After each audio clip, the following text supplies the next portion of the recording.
Pets are a big part of millions of people's lives here in this country, but with rising inflation rates, many are struggling to keep up when it comes to rising food prices for their pets and rising medication costs.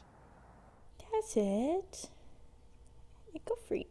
At her home in Toronto, Claire Howley is starting her day how she always does, feeding her beloved 7-year-old cat, Gatsby.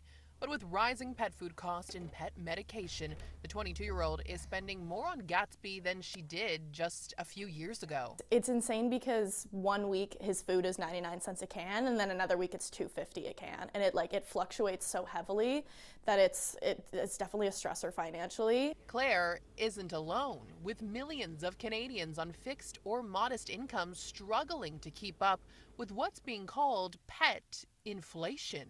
It definitely is worrying because I only have so much extra to go around after I pay my gas bill and my hydro bill, and I buy groceries for myself, and I have to take TTC to get to and from work. And then this creature that I love and adds so much to my life, I am responsible for it. And new data from Agri-Food Analytics Lab at Dalhousie University finding that since 2020, pet food prices have risen by roughly 25 to 30% on average, with some brands raising prices even further. It's actually quite shocking. In fact, when you look at the human food chain and the pet food chain, they're both very similar, actually, when it comes to how inflation has impacted prices, retail prices. So in some cases, we've seen increases of up to 50%. Charlotte Bois says with nearly 17 million registered pets throughout the country, nearly half of Canadians aged 55 and over own a pet, while singles and people living alone have among the highest pet ownership rates.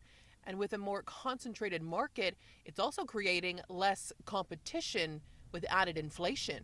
Costs of labor, costs of energy, ingredients, inputs, all of these things really. And so the pet food chain is not immune to factors that are actually influencing the human food chain as well. On the streets of Toronto, pet owners are taking notice. I've noticed it. It's just been climbing for the past couple of years, probably. I guess it is what it is.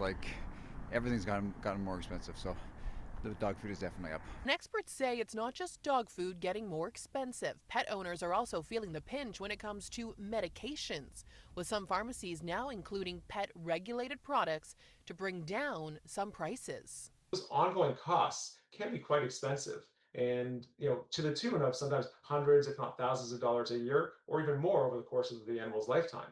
So patients are looking to save money because everything's going up, costs are expensive, and it's literally the same thing. If you can get it from your veterinarian or you can get it from your pharmacist, you can save money.